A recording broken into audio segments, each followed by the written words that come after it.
Good evening and welcome to the August 22nd meeting of the Civil Service Commission. May we have roll call, please?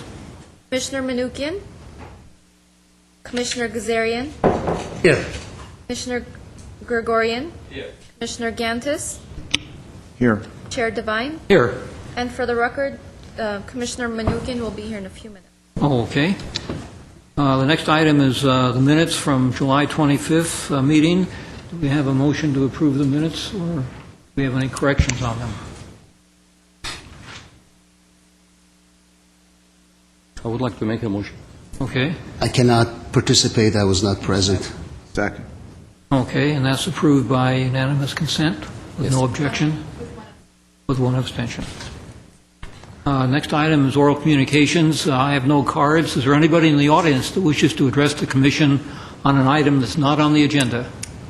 Seeing none, what will be the next item, please? Recruitment and examination report. Mr. Doyle. Mr. Chair, members of the Commission, this is your routine report of a recruitment and examination activity by our staff. As you can see, the report indicates the recruitments that are at various stages right now. In the past, you've seen a much longer list, and this is, again, a reflection of somewhat reduced recruitment activity.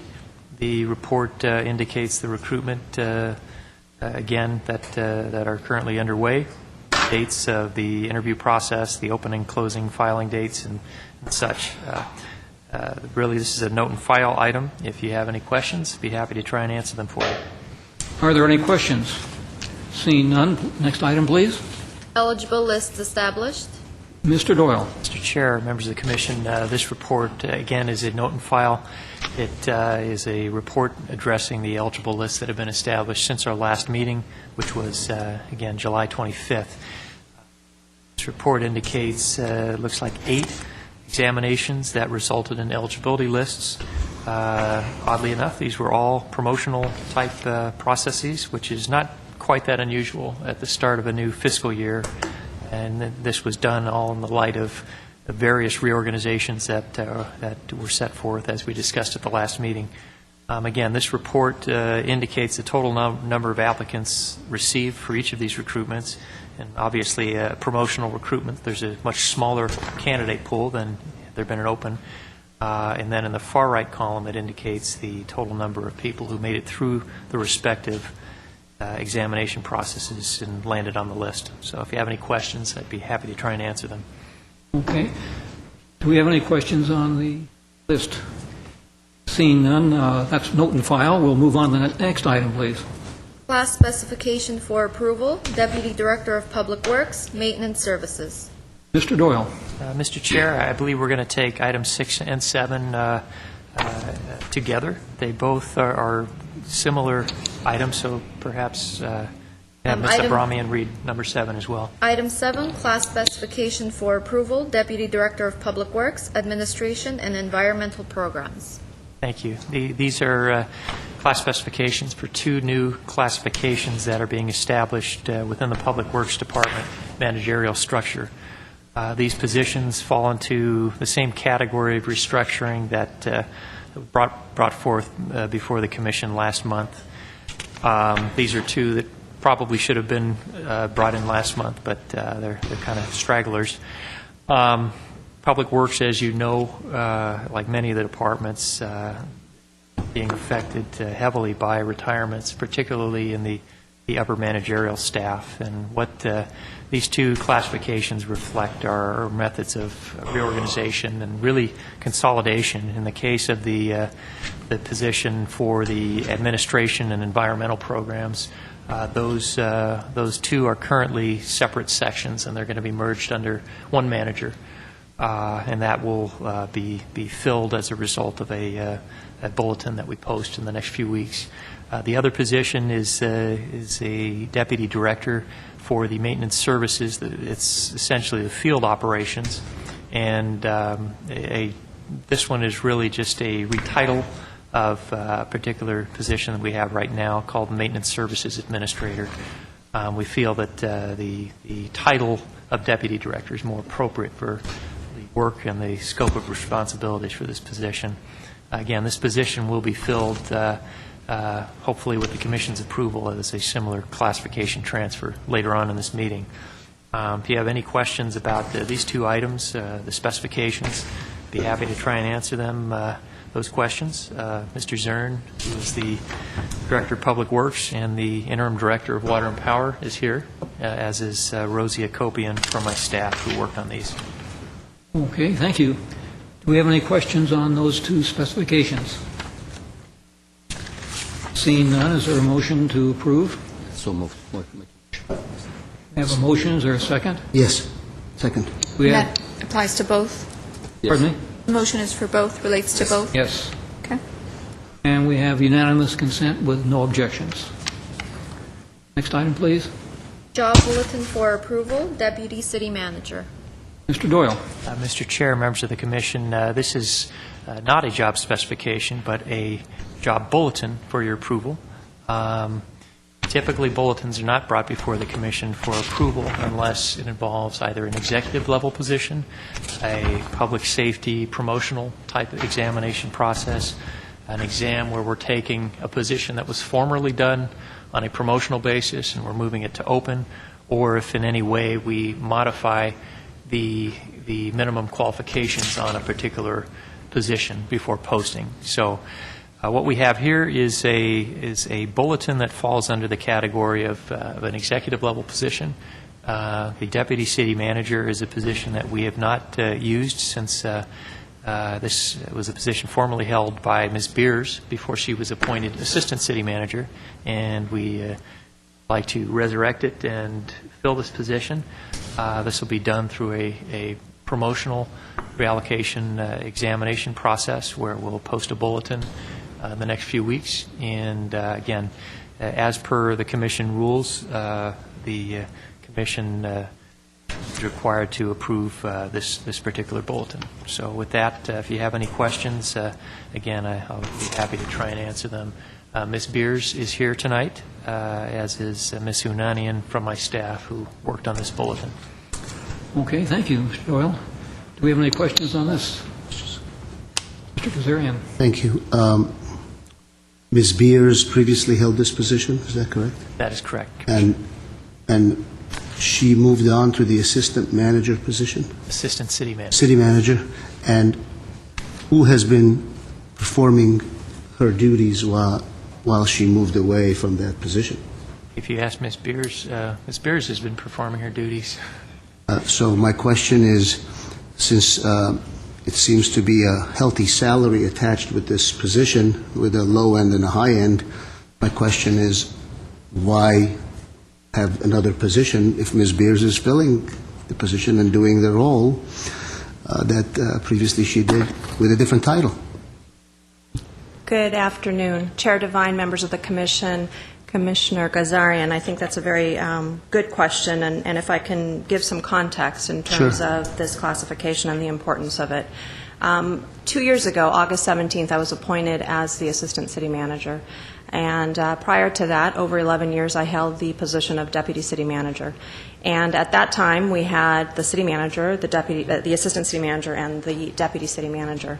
And when I was appointed, the Council at the time wanted to step back and assess the need for the Deputy position, especially within the economic constraints that we're all living by. And we did, and we have for the last 2+ years, I would say.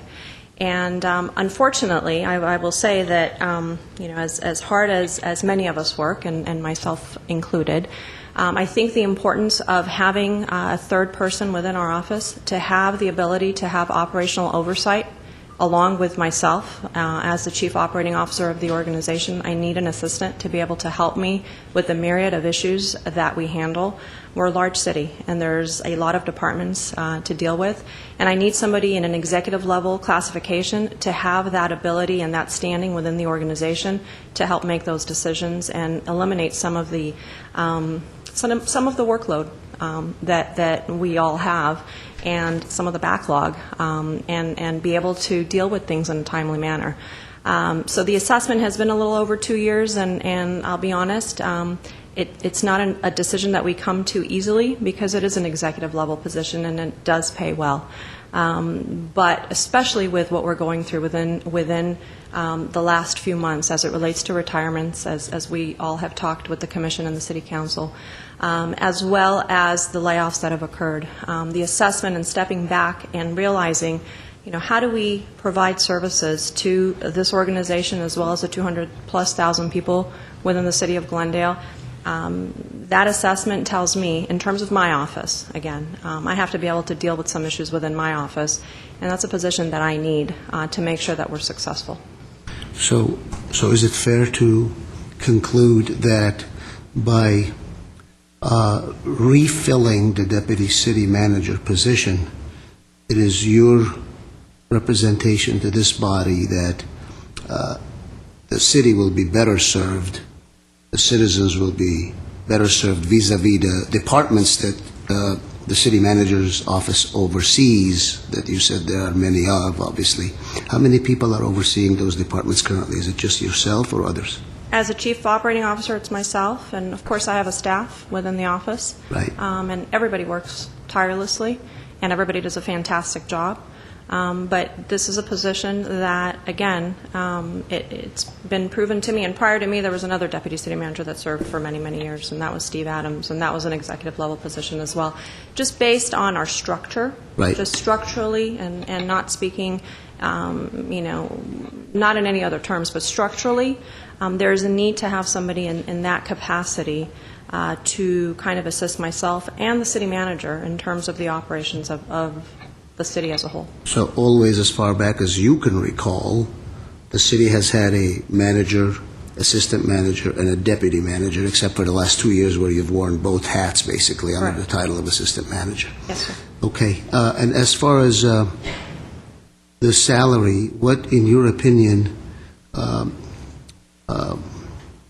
makes it appropriate to set the amounts that I see before me from the low end to the high end, and what distinguishes an applicant who may be qualified but deserving of the low end or the mid-range or the high end? Is there some criteria for that you folks have, I assume, determined? It truly would depend on the person who actually is successful in obtaining the position and where they come from and what salary they make.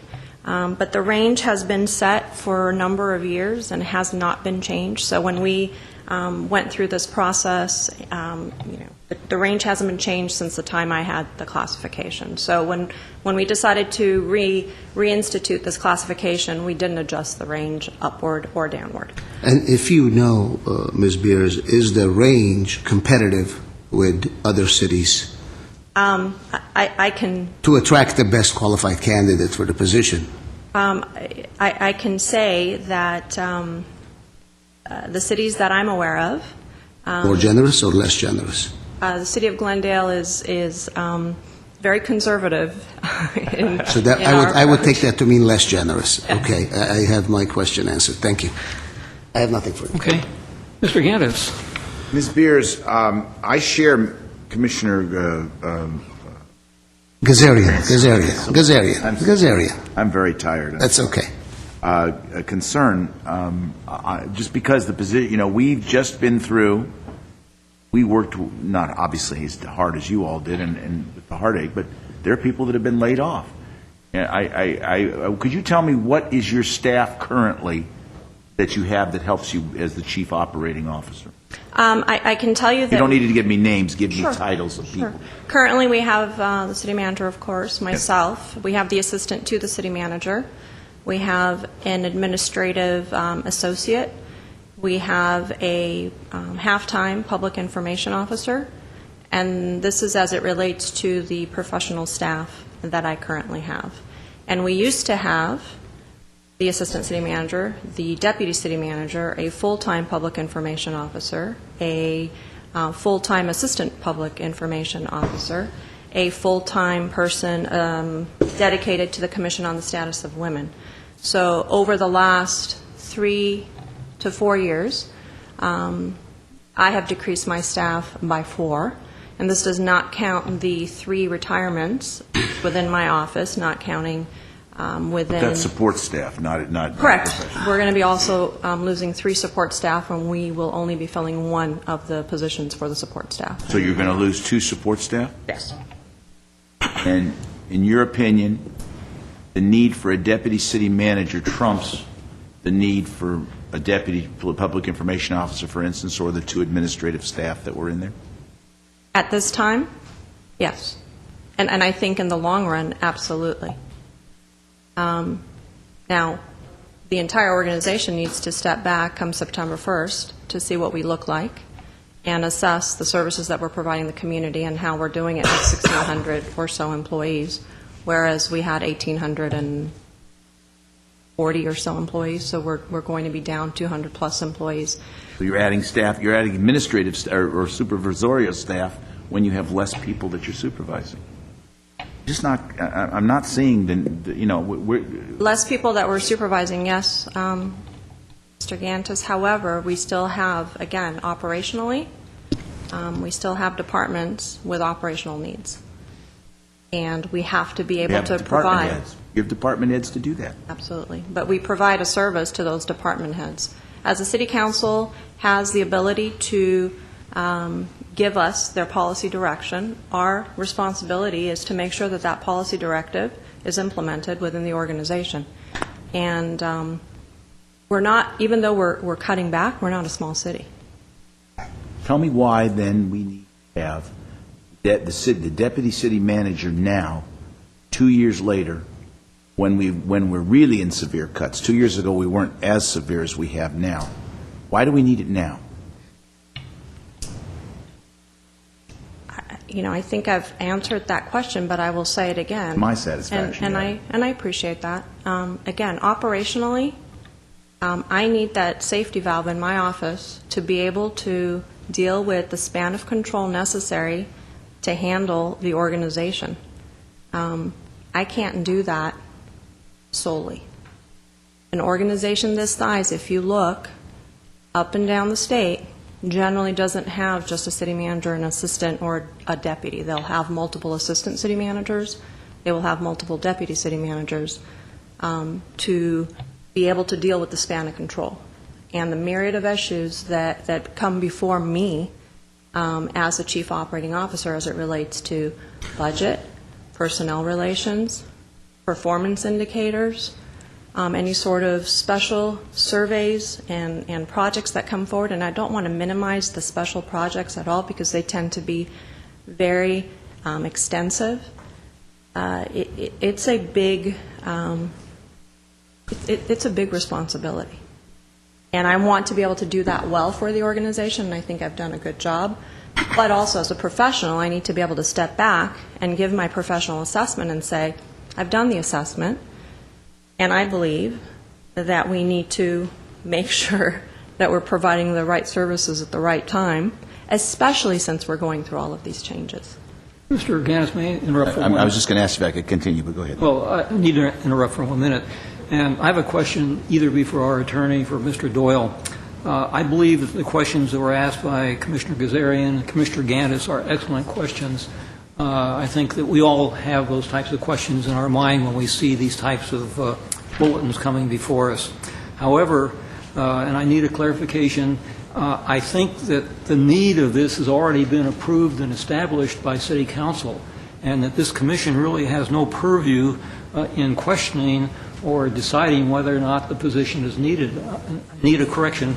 And I think our goal here, or our duty here, is to determine whether or not the bulletin itself is fair and equitable for the people that are trying out for the position, and whether or not the salary range is correct or high or low, or whether or not we need the position has already been decided. So I need either from Mr. Doyle or from Ms. Varpetian an answer to that. Chair Devine, that is correct. The purview, anything relating to the need for a position, certainly salary, which, again, because the salary's on there, it obviously it'll open the question up, but that is not within the purview of this commission. The commission is to address essential functions, the qualifications, anything addressing the testing issue, whether that's fair, whether or not the qualifications are appropriate for the job that's being called out here.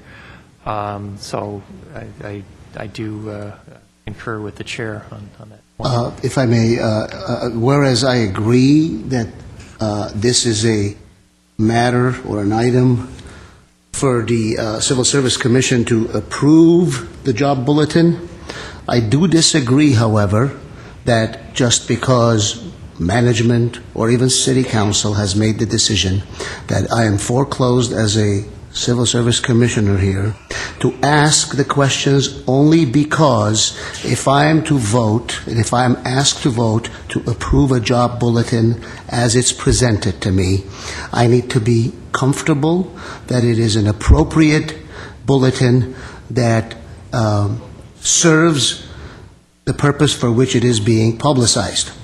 With that in mind, I think I can bring it full circle, Ms. Beers. What I understood from your responses to my fellow commissioner of 12 years here, Mr. Gantis, who knows a lot more than I do. I'm sorry, 13? But who's counting? 13 is not a good number, so let's stick with the 12. 13 is a good number. I don't know about that. Anyway, what I understood to mean is that when Commissioner Gantis suggests that when you have less employees, perhaps you don't need all this management level supervision, I took my colleagues' observations and I took a different perspective and tried to put myself in your shoes, that perhaps we don't have the same shoe size. And I saw that if we have less employees, and at least in my business I'm familiar with some of those issues, if I have less staff, I generally increase my management hands-on approach to make sure that the less staff is meeting the needs of my clients, or in our case, the clients being the citizens of the city of Glendale. So with that, I am satisfied that the position that is presented for us to approve as a job bulletin is one that is meritorious in terms of the need for the position to be filled, because of what Commissioner Gantis suggested, and you indicated a couple hundred less employees. That generally, in my opinion, based on my experience, requires more hands-on supervision, and that perhaps does require an additional supervisory employee to be retained. So I'm satisfied. Thank you. I'm sorry, Mr. Yanis, do you want to finish up? My next question was going to be that to Mr. Doyle about whether or not it's appropriate. I may disagree with that only because I don't know that there's anybody overseeing whether or not the position goes forward but us in terms of the job bulletin. But I frankly take an opposite view, Mr. Kazarian. I have trouble when we've gone through layoffs and we have less. I understand what you're saying, but we've done it for 2 years. We have much less employees. I understand, Ms. Beers. I don't share the view of many people that say that the staff doesn't work. They work very hard, and they're going to work a heck of a lot harder now with these cuts. I'm fully aware of that. But I have a hard time going forward with a position that's managerial when we've cut at the lower levels. And I'm not sure that the necessity of that and cut at some of the executive levels below this, some of our departments that are going out. I just think that the resources, and of course we're not supposed to be into resources. I just don't necessarily see that this. I can't in good conscience vote for this job bulletin. I just can't. Okay. Can I, Chair Gantis, just say one other, well, maybe you might want to take. Well, I think that we understand everyone's position on this.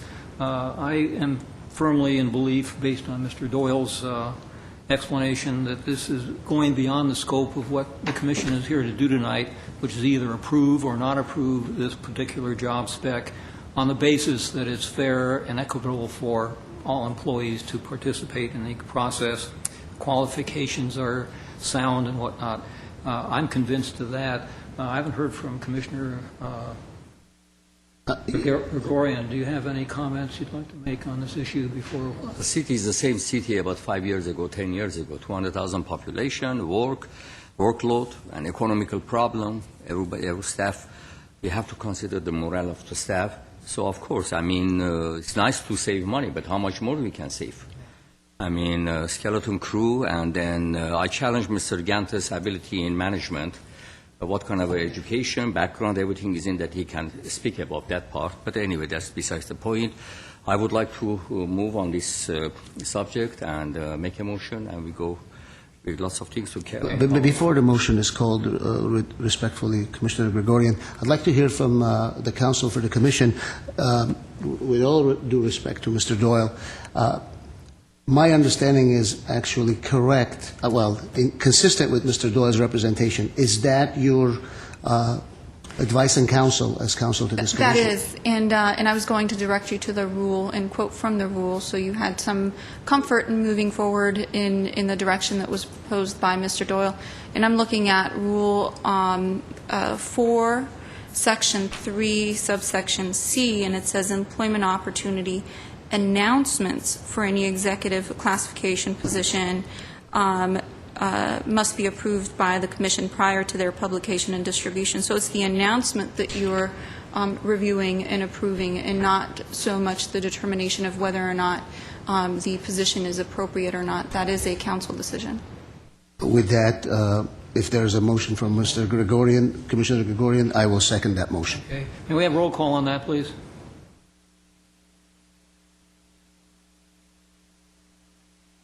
Commissioner Manukian? He was not here, so he abstains. Let the record show he just showed up. Sorry. So he abstains. Stuck in traffic. Please continue with the roll call. Commissioner Gazarian? Yes. Commissioner Gregorian? Yes. Commissioner Gantis? After having been read the rule, I reluctantly vote yes. Chair Devine? Yes. That passes. Reluctant yes is a yes, my friend. Thank you, you. Ms. Beers. We I can't appreciate the state my input. opinion. I know. Okay, next item, please. Job bulletin for approval, fire captain. Mr. Doyle? Mr. Chair, members of the Commission, similar to the previous item, this again is another instance where a bulletin does require approval by the Commission. In this case, as per the Rule 4, Section 3C, this is a public safety promotional bulletin for fire captain. When we say public safety, we're referring to police and fire sworn. As per the rules, this item is coming for your approval. I can assure you that this bulletin is fully consistent with the class specification for fire captain, and it's ready to go. We're hoping to begin the filing period next week upon approval by the Commission. So if you have questions on that, I'd be happy to try and answer them. We have, again, representatives from the fire department here and Ms. Hunanian from my staff who worked on this. Any questions, comments? No questions. I'm ready to move on it. Okay. You have a motion? I do have a motion to approve. Okay. We have a motion and a second. We have unanimous consent on that one. Okay, right now, the next item is going to be a item that's going to take some time, item number 10. And because we're going to be losing a couple of commissioners fairly soon, I want to go into the closed session at this point. And we have 3 items under the closed session. We will adjourn into closed session, conduct our business, and then come back to open session at the conclusion of that and finish with items 10 through 16.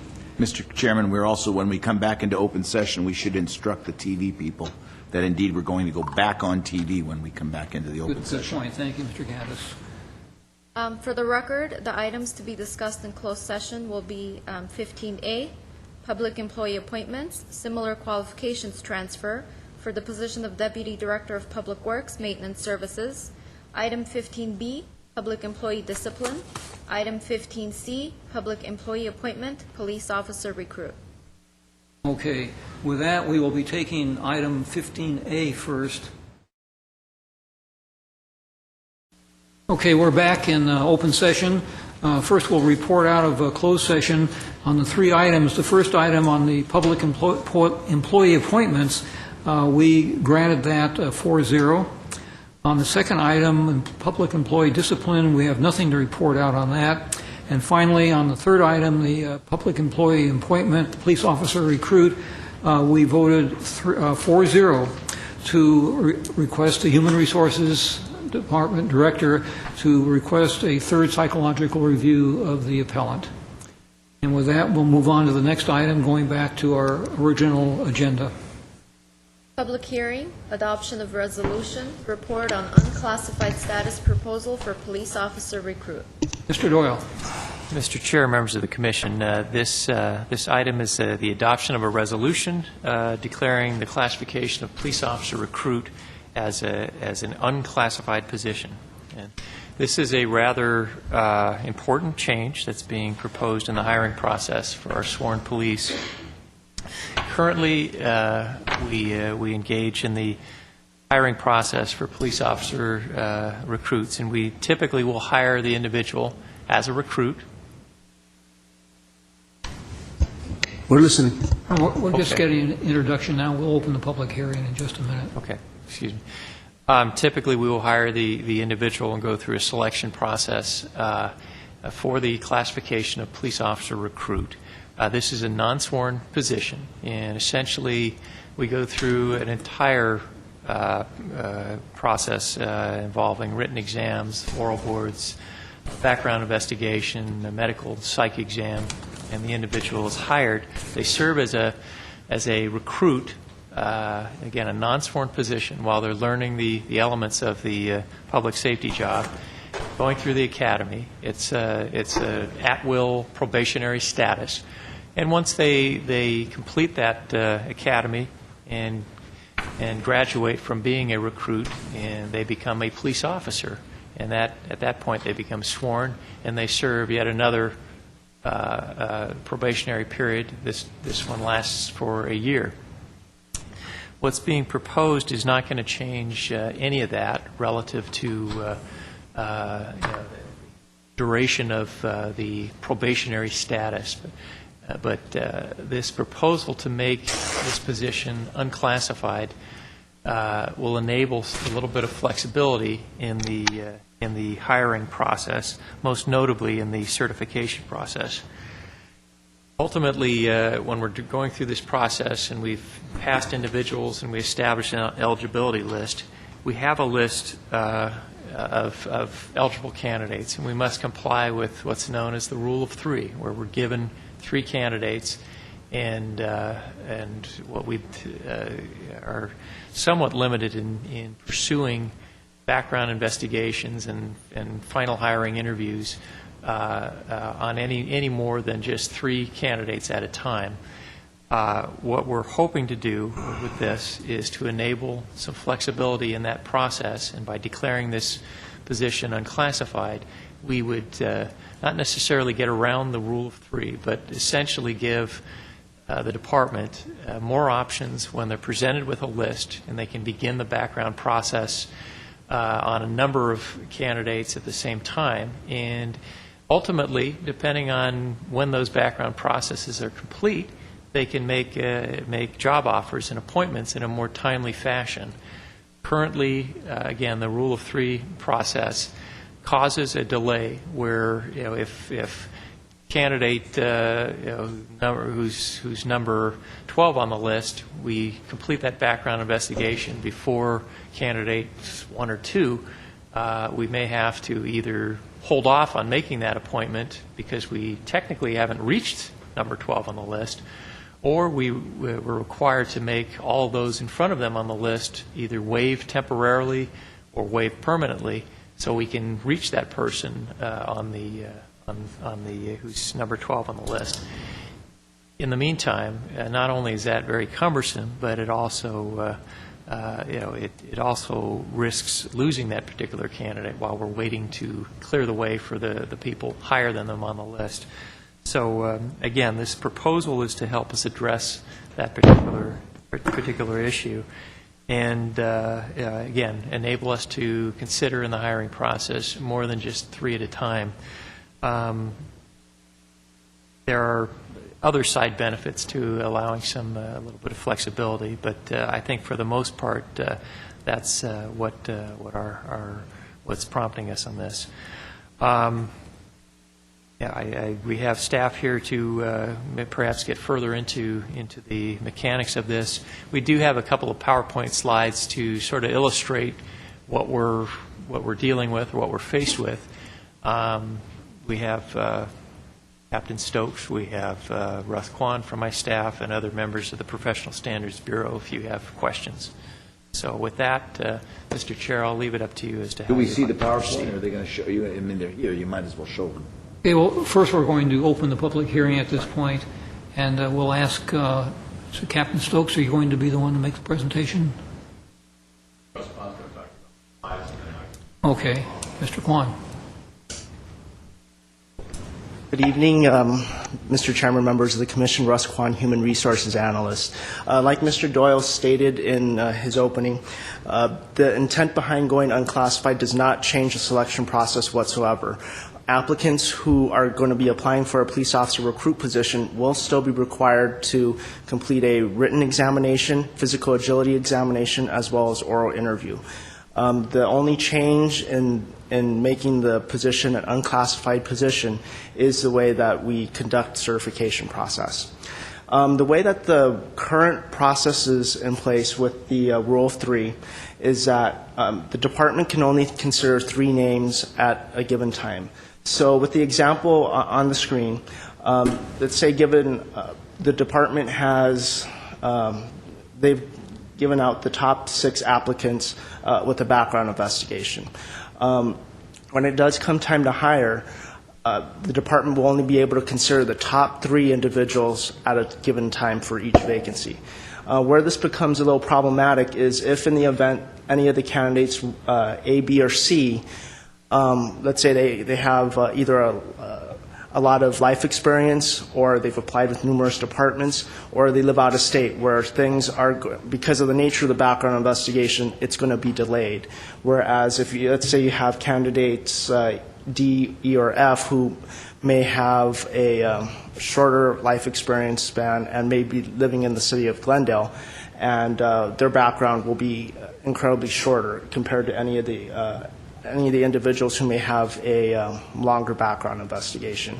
However, with the current Rule 3 in place, it makes it very difficult for the department to certify any of the candidates below A, B, or C, which is the line above. Okay.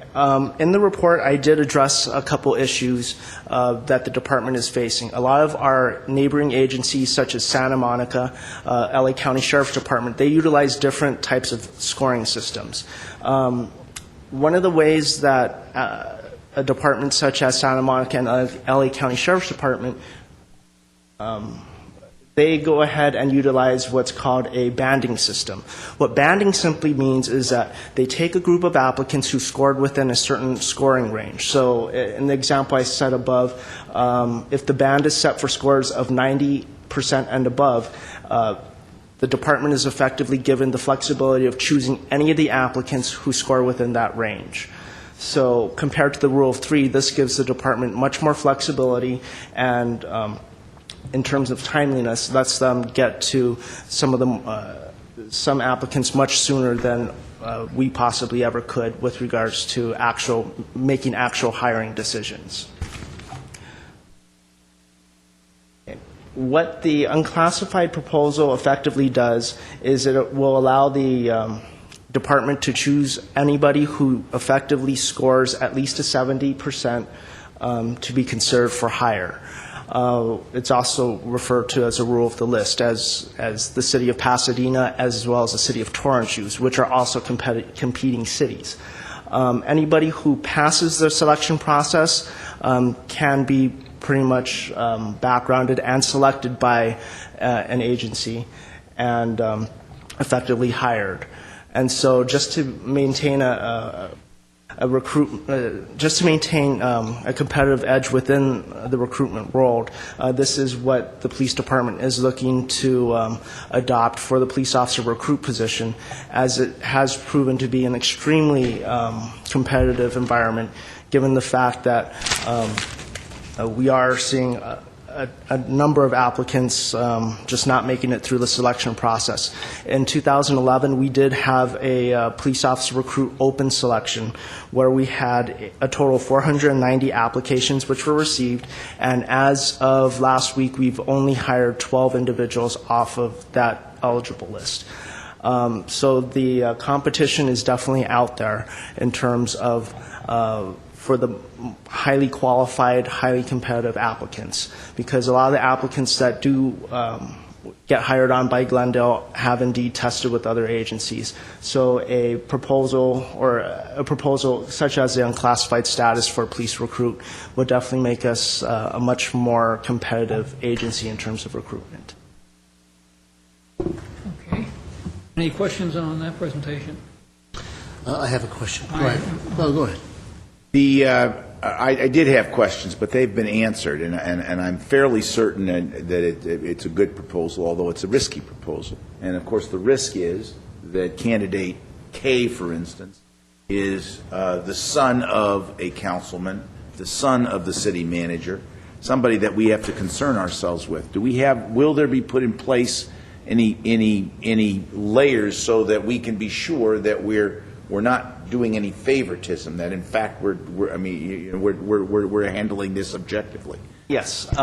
Like we handled with the apprentice positions with GWP, Human Resources will remain involved in this portion of the selection process to make sure that the department, in terms of making hiring selections, does maintain to city practices and personnel policies. Am I not going to be seeing then in the next 12 months half a dozen officers named Kwan? If we could find half a dozen officers with the last name of Kwan, I would be truly impressed. Because I will be coming looking for you. I noted that in your presentation, a very good presentation, thank you for it.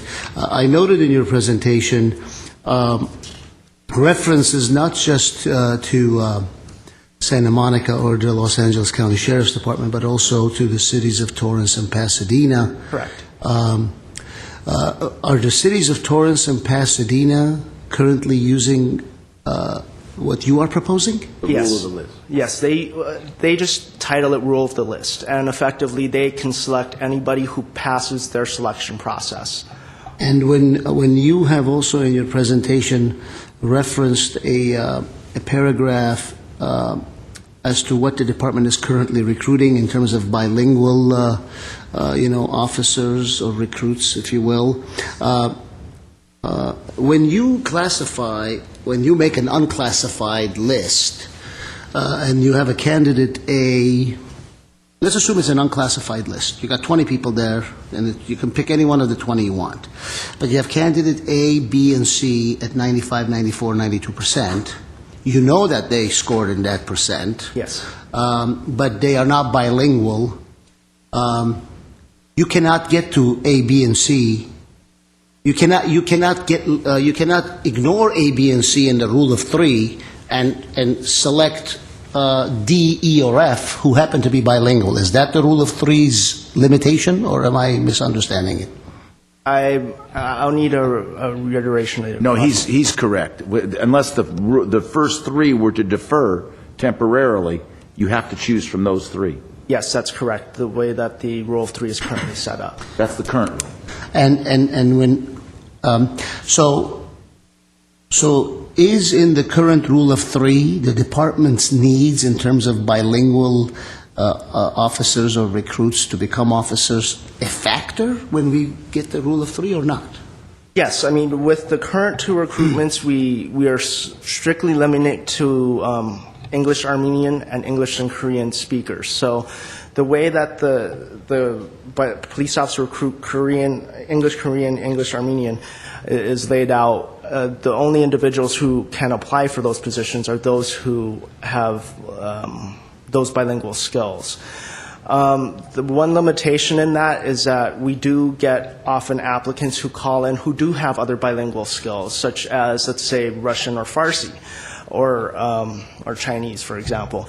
And Spanish. And because of our limitations with just those two bilingual recruitments, we're unable to accept applications from them. So the benefit in something like police officer recruit and going unclassified is that we can open up the gamut, with lack of a better term, and then get an idea of what indeed what our applicant pool consists of in terms of languages, and we can work on diversification through that way as well. You said you've written in the bottom of your second page, upon successfully passing all of the components, applicants will be placed on an eligible list in an order based on their oral interview score. Does that mean the other scores of other testing are not factored in when we're putting them in the eligible list of 1 through 20?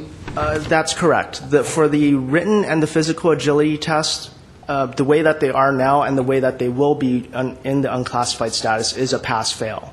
Okay.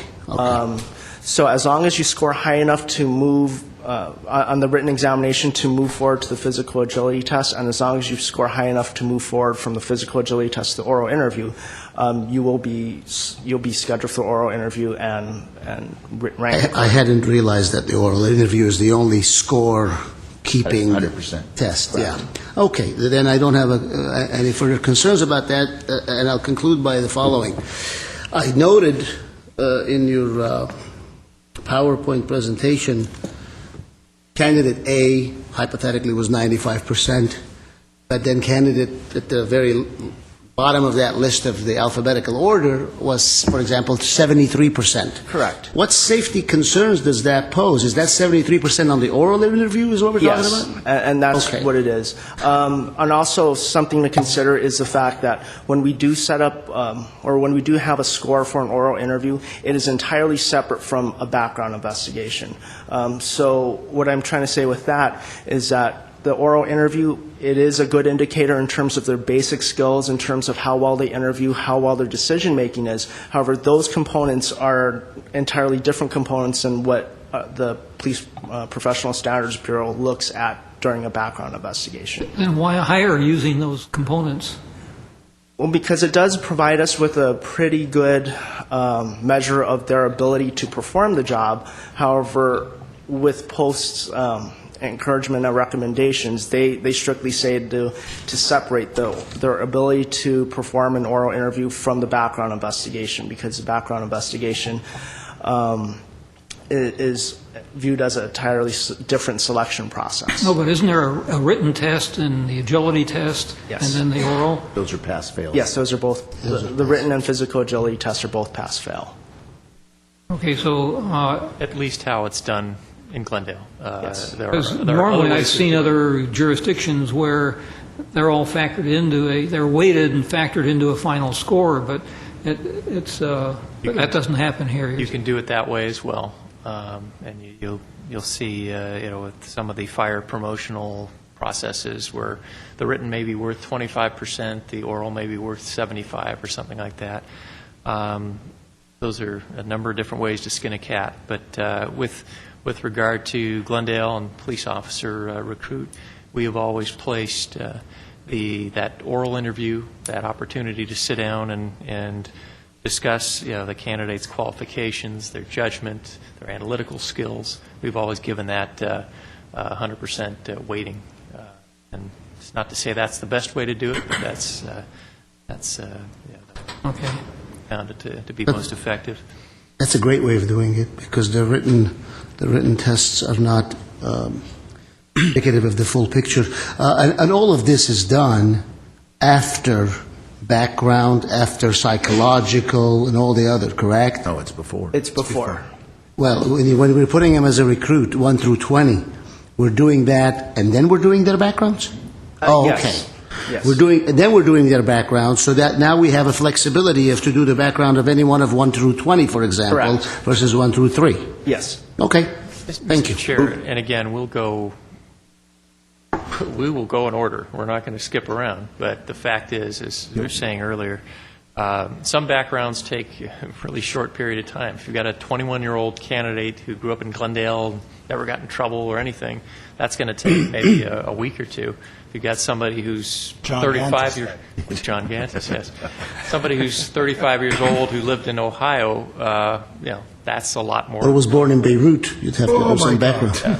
Yes. Okay, I do have a few questions before we wrap this up. I know you're ready to make a motion, but I was ready to second it. All right, some quick ones. It indicates in your report that throughout the selection process, Human Resources will work with police and provide oversight on the utilization of the list. I'm asking Mr. Doyle, what type of process or protocol is set in place to accomplish that at this point? Mr. Chair, we intend to do everything that we're currently doing as far as, number one, when the exam is concluded and we have the eligible list established, it's established in our operation. That's one of the jobs Ms. Mallon, who's retiring, is handling.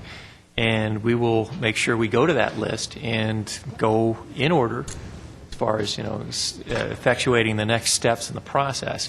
The only change this will make is that, if we're able to proceed quicker or conclude that process earlier with some of the candidates who may be further down on the list, it would enable us to do that without having to pause the process or having to require candidates who scored higher, whose background are not been concluded yet, asking them to waive and hold off so we can reach presumably somebody within the top three. Okay. So.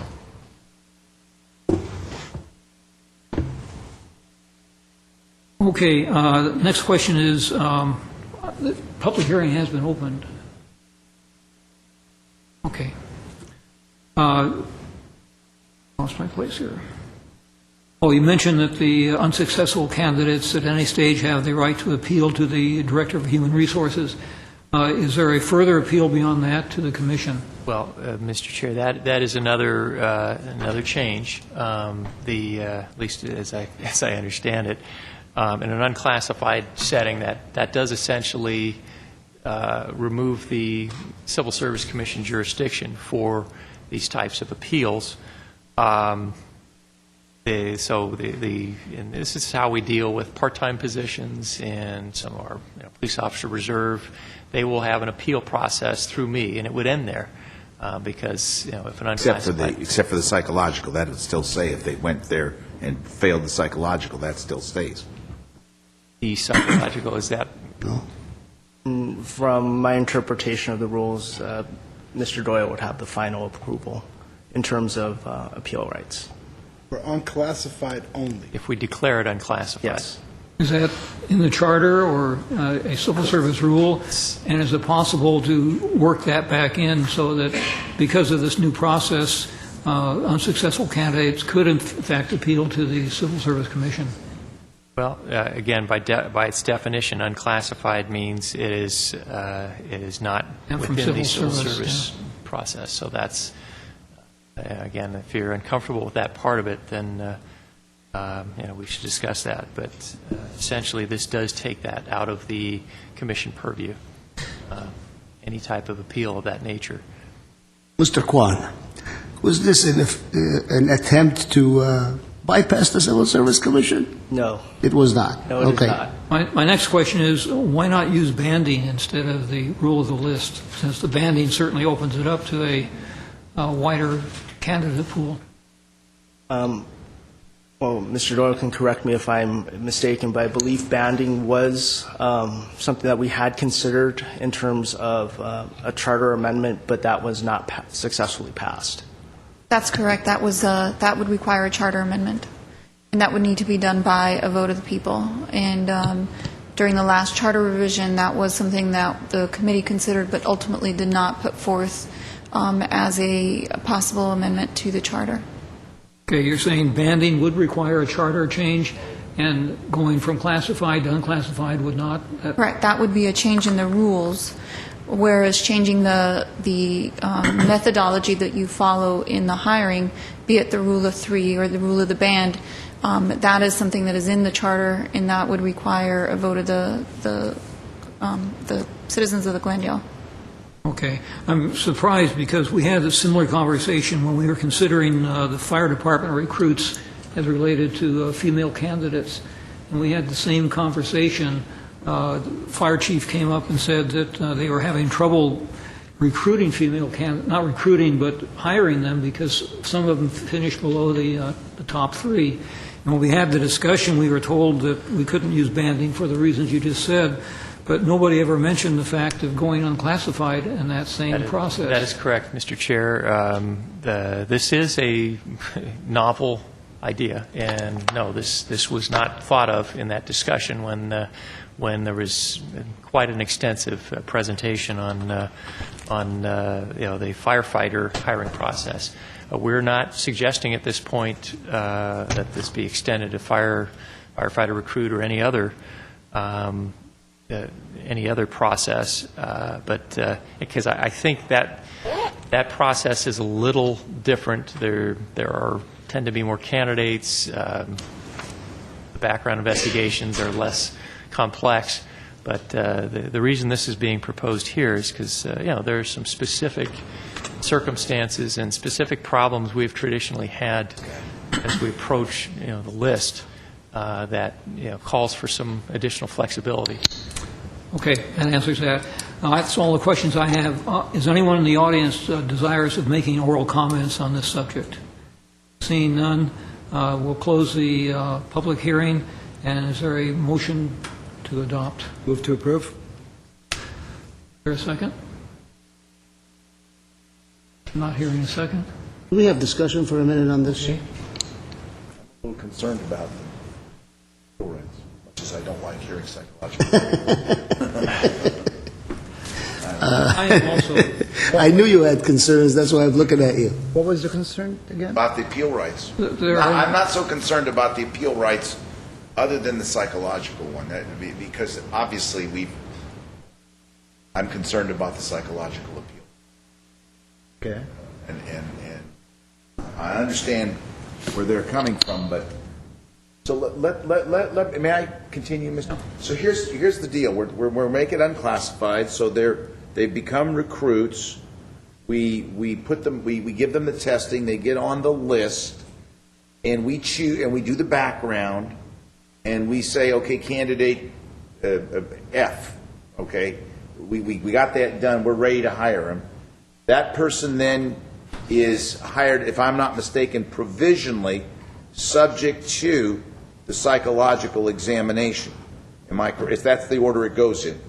Background investigation, psychological examination, as well, and then following medical examination. Yeah, but I think he gets hired subject to the psych. Is that correct? He gets a provisional or whatever you call it. Conditional letter. Conditional offer subject to the psych. That's right? correct, and the psych, the medical portion of it is always the last step under the law. And then, to so ensure now he there's gets disqualified for a psych exam, and you're telling me that then it's an appeal to you, and we don't see those appeals anymore.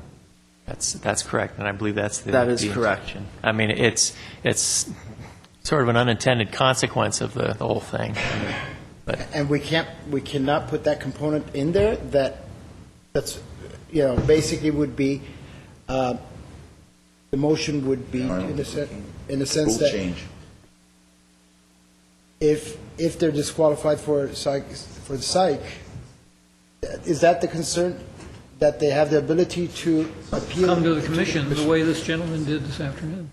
If that component was to be put in there as a safety net, does that mean we have to?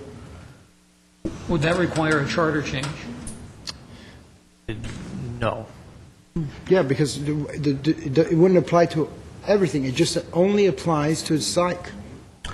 Mr. Perpetian, can we put that in as a provision for approving this motion? I have a question to Mr. Kwan.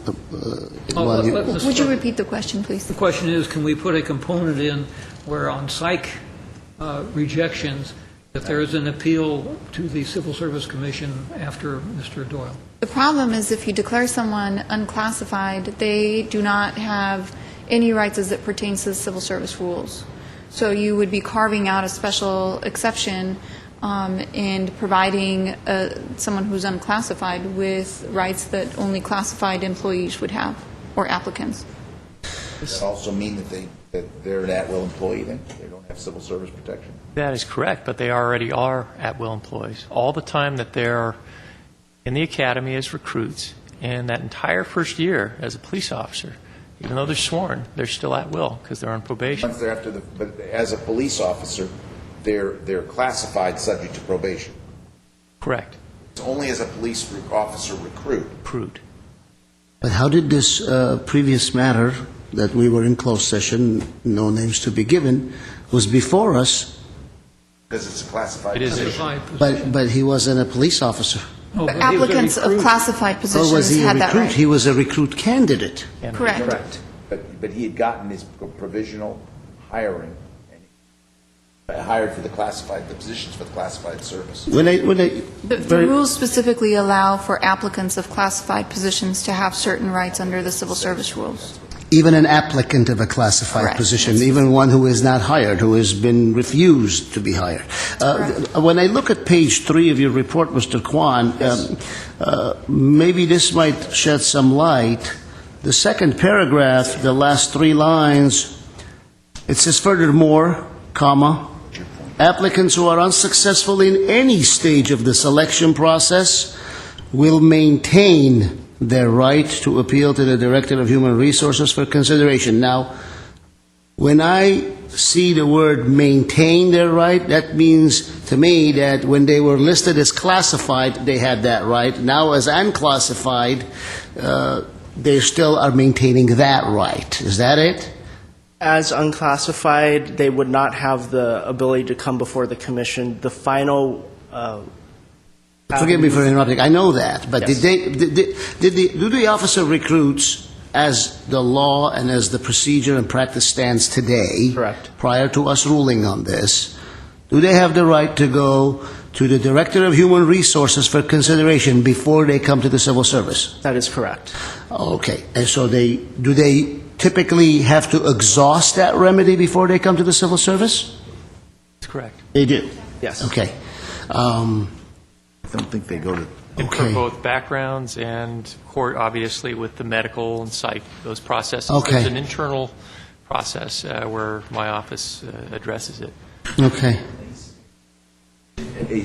that disqualification currently for that, it comes to the commission, it doesn't go to him. Well, they do go to him, and then they come to us. Are you talking a medical Yeah. psych? Yeah. Well, I'm utilizing. I'm thinking of the Dr. Schaffer step where the police is. Right. I'm sorry, where the city's medical examiner makes that initial determination. It comes to you. Yes. Not now? Now it does? Yes. Yes. That's what I'm understanding. Correct. So when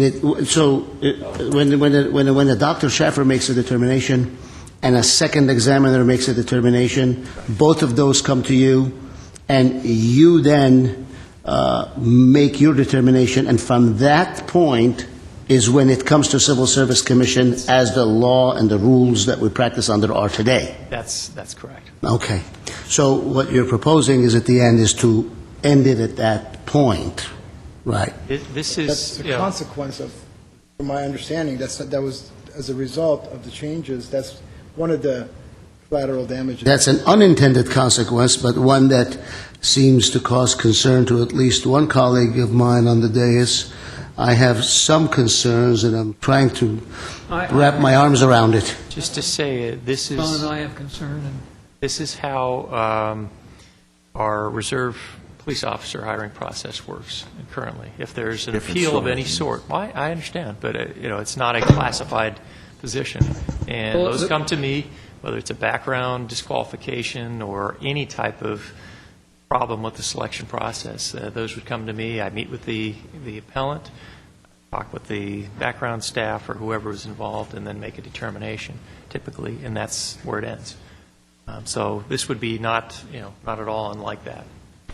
But then when the recruit obviously is sent to the academy and then thereafter hired as an officer with a 1-year probationary period, he or she now is a classified employee. That's correct. At the Police time of swearing. officer is a classified position, and what we're proposing is that police officer recruit be unclassified. Okay. Mr. Chairman, I think I've come up with something that makes me comfortable. I would support a proposal to make this position unclassified for a period of 2 years, with a report after 1 year and after 2 years as to how many were disqualified and appealed to the Director of Human Resources. And that way we can review this in 2 years and see if there's what's going on. Good suggestion. When you say how many were... 9 o'clock at night. Go ahead. When you say how many were disqualified and appealed, are you also then asking for a report, an interim report in a year, and then thereafter the 2-year period will end this exercise and we'll revisit the They have to issue? come back. They have to come back and ask for it to be unclassified again. And then at that time, or at the 1-year mark and the 2-year mark, are we reviewing how many people appealed to the Director of Human Resources, their appeals were sustained or overruled, Yes. and make an analysis and evaluation? Correct. And Okay. if there is any concerns at that time, we can modify it. So can I amend my motion? Well, let's just see. I think does that work with staff, or I'm thinking maybe they're not so happy with it. Well, I'm amending my motion. Hopefully, We have to amend the resolution. I understand. That's why we've got attorneys. She's going to, Mr. Doyle, how does that work? That, I think, is a good approach, Commissioner Gantis. So you're saying this would be approved for did you say 1 year or 2 years? No, 2 years. This would be a 2-year, the position would be unclassified for a period of 2 years, commencing August 22nd, 2012. Are you writing this down? That the Director of Human Resources and/or his designee will report to the Commission after the first year and after the second year as to the number of appeals received and the outcome, the subject of those appeals, i.e. was it medical, was it something else, and the outcome of those appeals. No names, on a 1-year basis and on a 2-year basis. And then it will be revisited in 2 years. At which point we revisit Whether or not it's going to continue to be an unclassified. unclassified for... And you may not need it unclassified. You may find it may not be something that, I don't know. Yes. Whether it remains unclassified or doesn't, or Correct. gets extended, Yes, or correct. whatever. Okay. Okay, you amend your Absolutely. motion to adopt the resolution with those changes. And I'll second that motion as amended. Have roll call, please. Commissioner Manukian, Yes. Commissioner Gazarian, Yes. Commissioner Gregorian, Okay. He's absent. Commissioner Gregorian is absent. Commissioner Gantis, Am I absent too? No, yes. Chair Devine. Yes. Okay, that passes.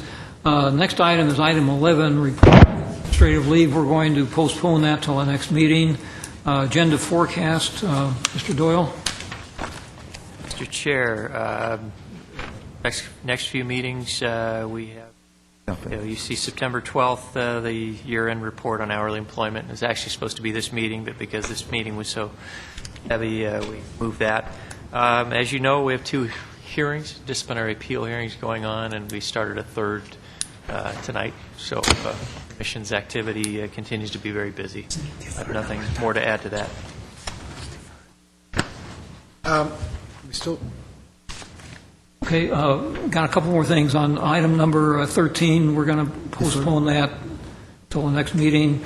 Any Civil Service Commissioner or staff comments? Have a good evening.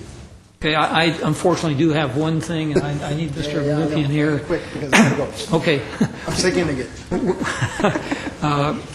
Based on the experience we just had on approving and listening to the same qualification transfers, which in my opinion ended up to be nothing more than a rubber stamp of the commission, I'd like to ask, and if I can get support from another commissioner, that the city attorney and the human resources director prepare a report for our consideration, which will provide the pros and cons for eliminating the Civil Service Commission from having to hear cases dealing with same qualification transfers and reinstatements unless there is an appeal from the decision of the Human Resources Director on either of those items. I fully support. And I believe the report should show what needs to be done to get to that. I think it's a rule amendment, which means we have to go Yeah. Okay?